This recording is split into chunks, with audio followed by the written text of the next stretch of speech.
My parents overlooked me for years. At Christmas dinner, I calmly said, "I sold my company. Your tiny, useless business. For how much?" My brother scoffed. "Me? $170 million. His jaw dropped. Mom went pale. What do you do when your family spends your entire life telling you you're fine, while lavishing all their love and praise on your golden child brother? You wait for the perfect moment, and then you tell them you sold your little hobby for $170 million and watch their world crack. It was the Christmas dinner they'd planned to celebrate him, but I decided it was time to finally celebrate me. For as long as I can remember, my family treated me like background noise. I was Chloe, the responsible one. The one who'd be fine, no matter what, which really meant they never had to pay attention. All the adoration, all the "we're so proud of you" speeches, those were reserved for my older brother, Ryan, and his shiny life. I usually got a quick, "That's nice, honey," tossed over his shoulder while they refreshed the group chat for Ryan's latest win. This particular Christmas dinner was supposed to be another coronation for him. My mom called it a little celebration for your brother's big promotion, as if I was just extra seating at his party. They had no clue that just a few weeks prior, I'd wired more money into my bank account than my entire family had probably seen in their lives combined. No idea that my little side project, the one they always roll their eyes at, the one they called a distraction from a real career, had just turned into a company someone paid $170 million for. I sat at that table, staring at the perfectly carved ham and the mismatched holiday plates, listening to them hype Ryan up, just like always. That old, familiar burn was tightening in my chest. Then Ryan made one snide comment too many about my tiny nursing career and my cute little business. I looked him dead in the eye and, as casually as I could manage, said, "I sold my company." He smirked, thinking I was joking. "Your little worthless business," he drawled. "For how much?" My voice was flat, steady. $170 million. His jaw literally dropped. My mom went white. My dad's fork slipped from his hand and clattered against his plate, the sound echoing in the sudden, stunned silence. What happened after that changed our family forever. And trust me, it wasn't in the warm, fuzzy, Christmas movie way they always pretended we were. Growing up as me meant learning early that love in my house came with a ranking system, and I was never in first place. I was the kid bringing home science fair ribbons and straight A's in biology. Ryan was the one scoring winning touchdowns. His name blared over the loudspeaker. Guess which one my parents proudly framed? They'd call me low maintenance, like it was a compliment. "Chloe doesn't need all that fuss," Mom would say, adjusting Ryan's tie for the third time before his award ceremonies. When I got into a competitive nursing program on a scholarship, my dad just nodded. "That's great, honey. Nurses are helpful." Then, without missing a beat, he turned to ask Ryan how his business major was going. It was like my life was just a warm-up act for the main event. The irony, being ignored, made me dangerous. While they were glued to Ryan's highlight reel, I was learning how to read EKGs, start IVs, and think clearly while someone was coding in front of me. I took a job as a night shift ER nurse straight out of school, and what no one in my family understood was the sheer chaos I handled every single night. We stabilized car crash victims, stroke patients, overdose cases. I made calls at 3 a.m. that meant the difference between someone waking up or never waking up again. And in the pockets of time between codes and charting, when other nurses scrolled their phones, I sketched out an idea on the back of scrap paper. I kept seeing the same problems: chaotic staffing, missed handoffs, dangerous delays because no one had a clear picture of who was where and what was happening. So, with a programmer friend from school, Maya, I started building a platform we called Pulse Link, a real-time coordination system for emergency departments. At first, it was just a rough prototype. I dragged myself home at 7 a.m., shower, crash for a few hours, then wake up, chug coffee, and hop on calls with Maya. We'd debug issues while my neighbors were making dinner, then I'd head back to the hospital for another 12-hour shift. My family knew exactly 1% of this. To them, I was still working nights, which in my mom's had translated to still not doing anything worth posting on Facebook. But they knew every single detail of Ryan's life. He became an investment analyst, then a future partner, then the proud owner of a condo our parents helped him pay for. They cashed out part of their retirement to help with his down payment and called it supporting his future. When I asked if they could co-sign a small line of credit so Maya and I could quit our second jobs and focus on Pulse Link, my dad just laughed. Sweetheart, apps are a fad. Be realistic. Nursing is your backup plan, remember? Don't risk that on some tech fantasy. Funny how my steady, life-saving job was a backup plan when it came to me, but Ryan's spreadsheets were visionary. The night everything changed, I was on break in the staff lounge, half asleep on a plastic chair. My phone, face down on my lap, started buzzing. When I finally checked it, I had 3 missed calls from an unknown number and 1 from Maya, plus a text in all caps.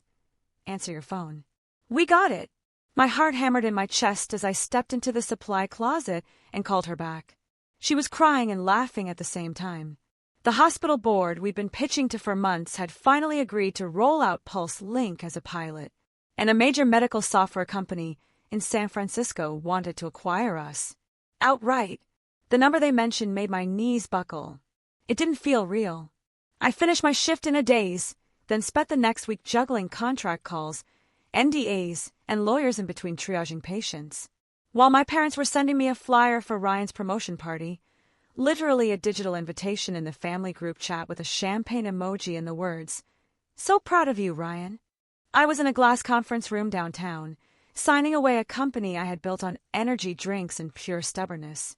When the wire finally hit, $170 million. Minus legal fees and taxes and the investor slice, there was still more money left than I knew what to do with. I stared at my banking app like it might glitch and disappear. I cried in my car, then went to work that night like nothing had happened because people still needed their vitals checked and meds passed. I didn't tell my parents. Not because I wanted to hide it, but because I knew exactly what would happen. They'd minimize it, misunderstand it, or turn it into a story about how they always knew I'd do great things, even though they had never asked a single real question. So when my mom called a week before Christmas and said, "We're doing a special dinner this year for your brother's promotion. You can make it, right?" I almost laughed. She didn't say for the family or for the holidays. She said for your brother. And that's when the idea solidified. I wasn't going to show up in designer clothes or drop hints like I was begging for attention. I was going to sit at that table, listen to them talk about him like he walked on water. And when he made one of his usual jabs at my little nurse life, I dropped the number that would split their reality open. Not to be petty, okay, maybe a little petty, but mostly because I was tired of being erased in my own family story. Christmas Day, I parked my same old, beat-up Honda at the curb. That alone helped my plan. No flashy car, no luxury handbag, nothing that screamed multimillionaire. Just me, in black jeans, a soft green sweater, and the same winter coat I'd had since nursing school. The house looked exactly the same as every other holiday. Lights tangled along the gutters, a plastic reindeer leaning slightly, a faded wreath on the door. Inside, I could already hear my mother's laugh over the music and my dad's deep voice booming. I pressed my thumb against the cool metal of the doorknob, forcing myself to inhale slowly. This wasn't just about money. This was about walking into the same battlefield I'd grown up on and refusing to play the same role. Chloe, finally! My mom, Linda, swooped in first, smelling like cinnamon and perfume. She gave me a quick hug, then pulled back to smooth my hair like I was 8. "You look tired. Are you still doing those crazy night shifts? I keep telling you, honey, you should find something calmer. You don't want to burn out before you're 30. "Good to see you too, Mom," I said, stepping out of my boots. "Yes, still nights. Somebody's got to keep people alive while you're sleeping." She tut-tutted like I'd made a dramatic joke and turned away before I even finished speaking. "Your brother's already here," she called over her shoulder. "He brought that artisanal wine. So thoughtful. We're going to open it with dinner." I followed her into the living room, and sure enough, there was Ryan Carter standing in the middle of it like he owned the place. Perfect hair, expensive watch, slim-fit dress shirt rolled at the sleeves. He was mid-story, some tale about his boss pulling him aside to talk about big future plans. My dad, Paul, sat in his recliner, hanging on every word. "Chloe!" Ryan finally noticed me and grinned, walking over with his glass in hand. "You made it. I know nights can be rough. Did they finally let you out of the hospital dungeon? We don't actually chain patients to the walls anymore, but yeah, they did." I said dryly. He laughed like he thought he was charming. How's the what was it? Data thing you were messing around with? That app? It's been busy, I said, keeping my face neutral. We've had a lot going on. Well, don't let it distract you from your real work, my dad chimed in, gesturing vaguely. Nursing is a solid job. Practical. And you've always been our practical kid, right? The one we don't have to worry about. Ryan's got a lot riding on him with that firm. Yeah, Ryan added, clinking his glass lightly against Dad's. High stakes, big dollars. They literally said the words future partner in front of the whole team. My mom clasped her hands at her chest. We're just so proud of you, sweetheart. Tonight is all about celebrating you.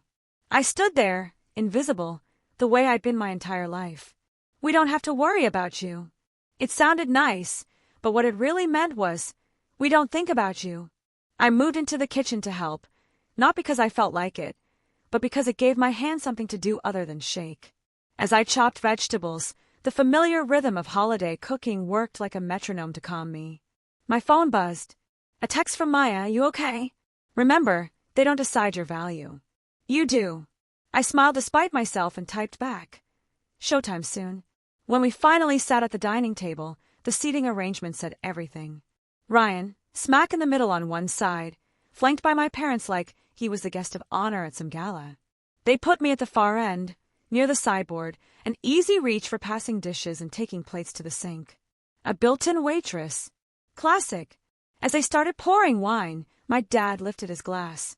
To Ryan, he said, eyes shining. To his promotion, his hard work, and everything he's going to accomplish. We couldn't be prouder. To Ryan, my mom echoed. Our star.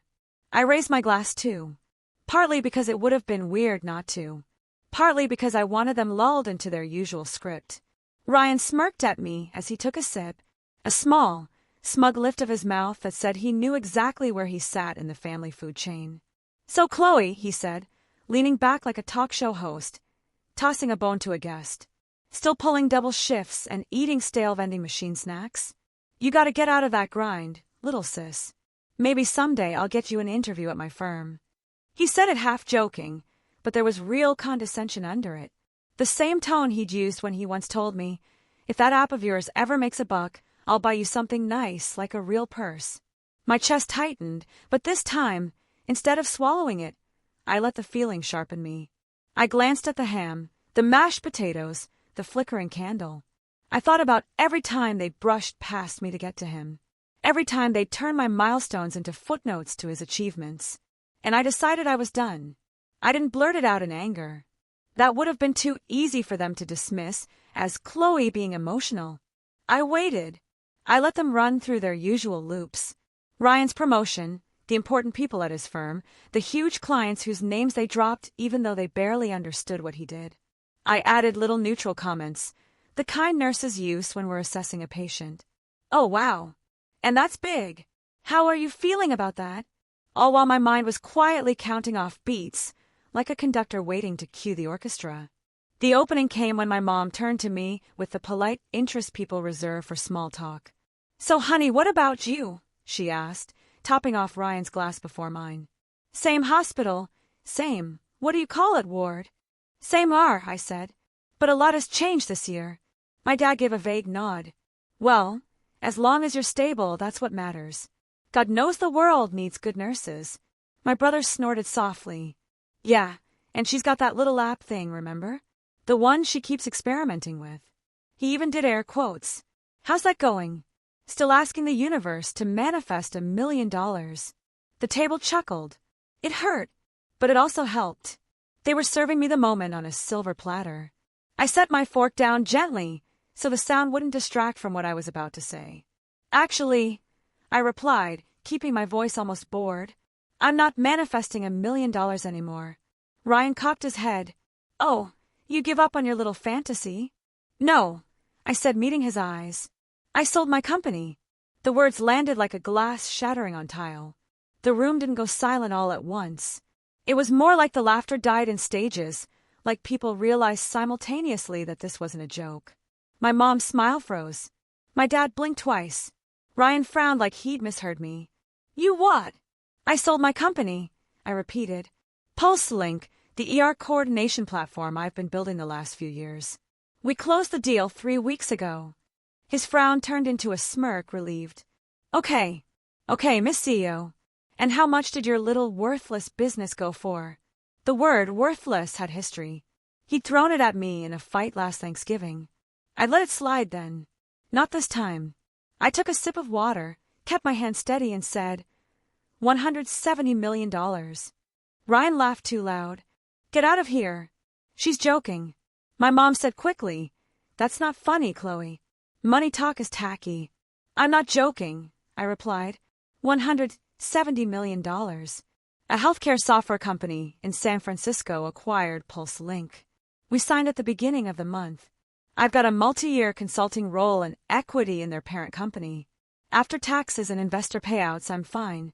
I watched the color drain from my mom's face like someone had pulled a plug. My dad's jaw slackened. He looked at me the way patients look at a monitor when the numbers don't match how they feel. Confused. Disoriented. Ryan's laughter sputtered out. You're lying, he said. You don't just sell things for that much money. You still drive that crap car. You still live in that apartment with the squeaky steps. If you had that kind of money, we'd know. Why? I asked, tilting my head. You've never asked about my work before. You barely listen when I talk about my patients, let alone my company. You assumed you knew my whole life because you knew my job title. You know the hours I work, but you don't know what I've built with them. My mom clutched her napkin. Chloe, sweetheart, if this is some kind of joke to ruin your brother's celebration. I'm not trying to ruin anything. I cut in, my patience thinning. I'm sharing my news at a family dinner. That's what this is, right? Family. My dad cleared his throat, grasping for something solid. If this is true, he said slowly, why didn't you tell us? Why wouldn't you come to us first? That one actually made me laugh. A short, bitter sound. Come to you first? Like when I asked you to co-sign a tiny line of credit and you told me to be realistic. Like when I tried to explain what Pulse Link did and you said you didn't understand that tech stuff and changed the subject back to Ryan's quarterly bonus. The room went still. Ryan's eyes flicked between my parents and me, something like panic starting to flicker in them. He was used to being the main character here. Suddenly, he wasn't. Okay, he said, forcing a chuckle. Let's say this is real. Show us. Show me your account. Show me something. He sounded almost frantic. Normally, I'd hate the idea of pulling out my phone and proving my worth with numbers. But in this moment, I knew exactly what I was doing. I opened my banking app under the table, pulled up one of the accounts, and set the phone face up between us. I didn't show all of it, just enough. Enough zeros to make my dad suck in a breath and my mom's hand fly to her mouth. Enough for Ryan's eyes to widen, then narrow, like he was trying to do complicated math in his head. Math that ended with one conclusion. He wasn't the most successful child anymore. Holy, Ryan muttered, cutting himself off only because my mom gave him the look she reserves for bad language and spilled gravy. He stared at the screen like he could will the numbers to change. This doesn't make sense. You how? That one little word said everything. You, the girl they didn't have to worry about. The nurse who worked nights and wore sensible shoes. The sibling who sat quietly and clapped on command while they toasted Ryan's every move. It's not that complicated, I said. I saw a problem at work. I built something to fix it, and people in positions of power saw the value. They paid accordingly. But you never said anything, my mom whispered. Not a word. We're your parents. We should have known. Should you? I asked. Because every time I try to talk about Pulse Link, you talked over me. I'd try to explain and you'd say, That's nice, honey, then ask Ryan how his big meeting went. You knew every detail of his job, but you can't even tell me the name of the hospital where I work without thinking for a second. My dad bristled. Now hold on. We've supported you. We've always been proud of you. I leaned forward, the years of swallowed words finally clawing their way out. You supported Ryan. You dipped into your retirement to help with his condo. You co-signed on his first car. When he tanked that can't-miss investment 2 years ago, you called it a learning experience. When I asked for a fraction of that support, you told me I was being reckless. Ryan's face flushed. That's not fair, he snapped. They knew I had real prospects. You were just playing with code on your laptop. You mean the code you laughed at when I showed you the early dashboard? I asked. The one you said looked like a school project before you took a photo and sent it to your friends as a joke. He opened his mouth, then shut it. The memory clearly hit. My mom looked back and forth between us, shaken. We didn't know, she murmured. We had no idea it was serious. Why didn't you push harder? Make us listen. There it was. The blame turned back on me. Classic. Because I was tired, I said quietly. Tired of begging my own parents to treat me like more than an accessory to Ryan's success story. Tired of explaining my life to people who'd already decided who I was. The room felt tight, the air hot despite the snow outside. My dad set his fork down, forgotten midair. What now? He asked, his voice oddly small. You're rich. You don't need us. I've never needed you for money, I said. I needed you to care. I needed you to look at me and see more than someone who would be fine no matter what. Ryan suddenly pushed back his chair, the legs scraping harshly on the floor. So what? You came here to flex, he demanded. To humiliate me? To make them feel guilty? You couldn't just tell us like a normal person? You had to do it at my celebration dinner. You mean the Christmas dinner my parents renamed for your promotion? I shot back. The one they introduced to me as your brother's big night? If this is really just about family and not about worshipping you, why does my success feel like an attack? He glared at me, jaw clenched. You always play the victim, he said. You never asked for more. You never said you wanted the spotlight. I didn't want the spotlight, I answered. I wanted room to exist. There's a difference. Another heavy silence fell. I could tell my parents were trying to catch up, mentally rewriting years of family history on the fly. That was their problem, not mine. I wasn't here to babysit their guilt.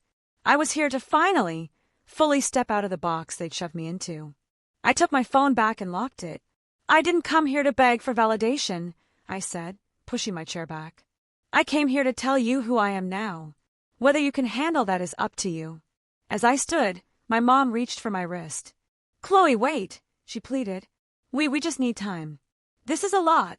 I've given you 28 years, I replied. Time isn't the issue.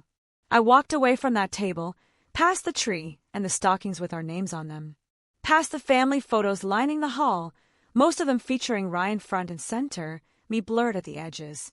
In the hallway mirror, I caught a glimpse of myself, calm, not shattered. It surprised me. I wasn't the desperate girl I'd been at 16, waiting for her parents to look up from the bleachers and notice her, too. I was a woman who had built something world-changing while they weren't looking. Whether they ever caught up was no longer life or death for me. I didn't get far before the storm hit. Chloe! Ryan's voice followed me down the hallway, sharp and raw in a way I wasn't used to hearing. I turned just as he caught up. His usual polished composure cracked. You can't just drop a bomb like that and walk out. Watch me, I said. I've spent my whole life swallowing things, so you didn't feel threatened. Threatened? He barked out a laugh that had no humor in it. You think I'm threatened by you? You are now, I said. We stared at each other, the years of unspoken competition suddenly very, very spoken. My parents hovered a few feet behind him, not quite close enough to intervene, not quite distant enough to pretend they weren't involved. You don't understand what you've done, Ryan said, shifting tactics. You made me look like an idiot back there. You know my boss is friends with Dad on Facebook. What happens when this gets out? When people hear my little sister built a company worth that much, and I didn't even know, I look like a joke. There it was. Not concern for me. Not curiosity about my work. Just panic about his image. Your biggest fear is looking stupid, I said. My biggest fear used to be dying in a hallway because nobody listened when I said I wasn't okay. That's the difference between us. My dad bristled. Now that's uncalled for. We've always cared about you. You cared about the version of me that didn't make you uncomfortable, I replied, my voice steady. The quiet nurse, the helper, the good listener. You had a script for her. You don't have a script for this version. My mom stepped closer, wringing her hands. We're trying to understand. We're trying to be happy for you. But it hurts, Chloe. It hurts that you didn't trust us with this. That you shut us out. I swallowed, choosing my next words carefully. You weren't shut out. You walked out, every time you interrupted me, to ask Ryan another question. Every time you forgot my schedule but memorized his. Every time you told me to be happy for your brother when I was hurting. You think being ignored doesn't leave scars? Ryan scoffed. This is ridiculous. You're acting like you were abused or something. You had a roof over your head, food, a good school. You had every advantage, I said quietly, except being seen. Except being chosen. The hallway felt too small. The walls too close. For a second, I considered softening, taking it back, making a joke to ease the tension. That old reflex was strong. But then I remembered all the nights I spent collapsing into bed, eyes burning from staring at a screen after 12 hours on my feet, building something no one in this house believed in. That girl deserved better than me backing down. Now, here's what's going to happen, I said, surprising even myself with how steady I sounded. I'm going to leave. You're going to sit with this.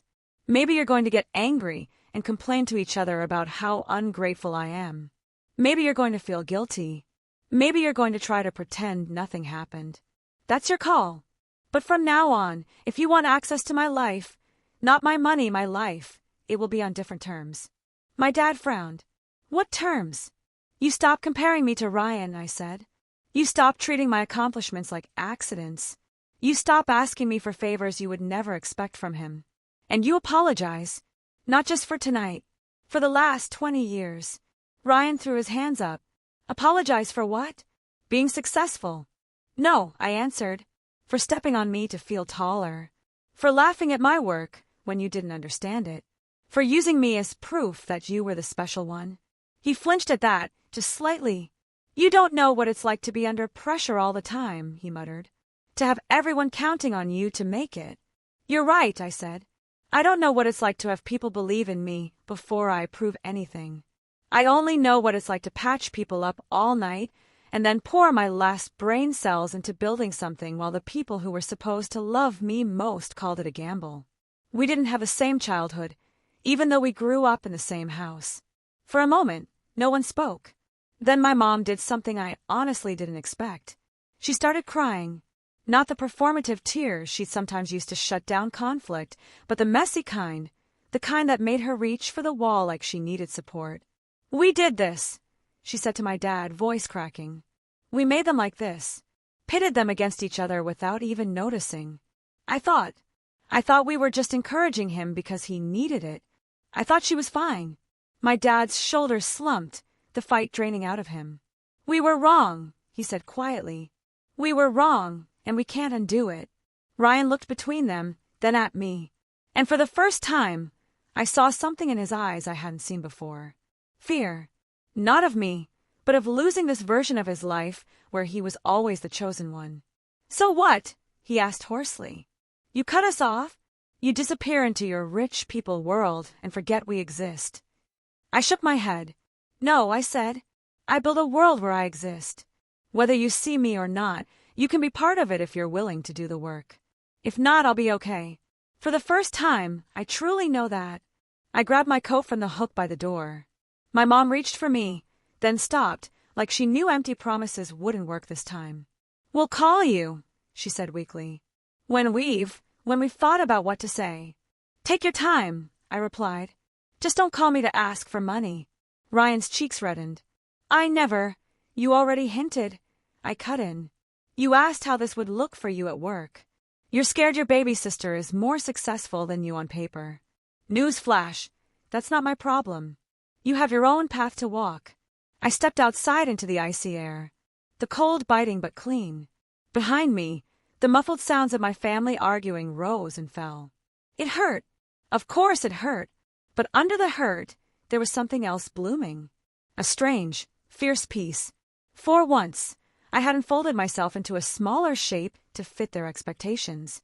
I walked to my car, feeling like my spine was made of steel. In the weeks after Christmas, my family did exactly what I expected. They went quiet. No group chats. No Happy New Year text. No memes from my mom. At first, the silence felt like standing in a room after a fire, smelling smoke and not sure what was still standing. I threw myself into my new reality instead. There were meetings with the acquiring company, strategy sessions about how Pulse Link would scale, visits to other hospitals where nurses lit up when they saw how much easier their workflow became. For the first time, my daily conversations were with people who saw my brain first, not my role in a family hierarchy. I also did something that would have terrified the old me. I booked therapy. Not because I was broken, but because I was tired of dragging old wounds into new rooms. A lot of those sessions were about my parents, about how being the ignored kid can feel easier than being the problem kid, but it still eats you alive slowly. About how favoritism isn't just unfair, it's a form of emotional neglect for everyone involved. My therapist said something that stuck with me. When a family chooses a golden child, they don't just hurt the scapegoat or the invisible kid. They also set the golden child up to crash when the world doesn't treat them the same way. I didn't fully understand what she meant until the second week of January when Ryan called. I stared at his name flashing on my phone for a long moment before answering. "Hello," I said, keeping my voice neutral. "Hey," he replied. He sounded smaller. "Can you talk a little? What's up?" I said. There was a pause, then a bitter laugh. "You know how I said your little show at dinner would make me look stupid at work?" "I remember," I said. "You were very concerned about that." "Yeah, well," he said. "Turns out I did a pretty good job of that all by myself." He explained, haltingly, that he'd been riding high on his promotion, the one my parents had basically thrown a holiday in honor of and had gotten sloppy. He'd used client names in a bar where he shouldn't have. He'd sent an email with the wrong attachment. He'd made a few bad calls trying to impress a senior partner. Nothing illegal, but enough to make the higher-ups nervous. "They said I've gotten distracted," he finished. "That my performance isn't matching my attitude. They're reevaluating my trajectory." "I'm sorry," I said. And I meant it. Not because I felt guilty. I didn't. But because watching someone's identity crumble is painful, even when that identity was built on a shaky foundation. "Why are you telling me this?" "Because," he said, exhaling hard for the first time. "I get it a tiny bit. What it feels like when your whole worth is tied to what people think you will become, instead of who you actually are. And when that starts to slip, you don't know who you are without it." I sat down on my couch, the weight of his words settling around me. "You could have figured that out without trampling me," I said gently. "But I'm glad you're seeing it now." "Mom keeps saying we should apologize," he blurted. "Dad says he doesn't know where to start. They're messed up about this, Chloe. About you, about them, about everything." "They don't need a perfect speech," I said. "They just need to tell the truth, even if it's ugly." A week later, they did. My parents invited me to meet at a cafe halfway between my place and theirs. They showed up looking 10 years older than I remembered, not from my success, but from finally seeing their own patterns. My mom cried again, but this time she didn't try to make it the whole story. My dad admitted, eyes wet, that he'd been scared of me surpassing him in ways he didn't understand, so it was easier to joke about Ryan's career. They both said the words I hadn't let myself hope for. "We're sorry. We were wrong. We can't undo the years we made you feel like backup. We want to do better if you'll let us." I didn't melt into their arms. I didn't fix it with one hug. I told them honestly, "I appreciate this. I also need time. I don't trust words yet. I need to see what you do." And then I set boundaries. I told them I wasn't their retirement plan. I told them I wouldn't be bailing Ryan out of any bad investments or paying off their house just because I could. I told them if they talked down my nursing career or treated my work like a fluke again, I would leave. They listened. Really listened. And over the next year, slowly, painfully, they started to change. They asked me questions about my work and didn't pivot back to Ryan after 30 seconds. They respected when I said I was tired from a shift and couldn't talk. They started catching themselves when they slipped into old patterns. My mom would stop mid-sentence and say, "I'm doing it again, aren't I?" and then correct herself. As for Ryan, he didn't get fired, but his path at the firm leveled out. No more fast track. No more constant praise. He hated it at first. Then he started to separate who he was from what he did. He apologized to me. Really apologized. Not with excuses or joking deflections. And one day, months after that Christmas, he asked me something that surprised me more than anything else in this whole story. "Do you think," he said, "you'd ever let me intern or work at something you build? Not as your brother, just as some guy starting over." I thought about it for a long second. "Maybe," I said, "if you're okay with starting at the bottom and being taught by people who aren't impressed by your last name." He laughed, but there was humility in it this time. Fair. Here's what I learned from all of this, and what I'd want anyone watching to take away. Family favoritism isn't just unfair. It's a slow kind of harm. It tells one kid they're never enough, and another that they're only enough when they're shining. It makes the ignored child doubt their worth, and the golden child terrified of falling. Standing up for yourself in that system isn't selfish. It's survival. Setting boundaries with your parents isn't disrespectful. Sometimes it's the only way to break a pattern that would otherwise pass down to the next generation. And your value does not start when your family finally sees it. It has been there the whole time. My parents ignoring me for years didn't erase my worth. It just delayed the moment they had to face it. Have you ever felt invisible in your own family, or had to fight for your worth against those closest to you? Tell me your story in the comments below. I really want to hear it.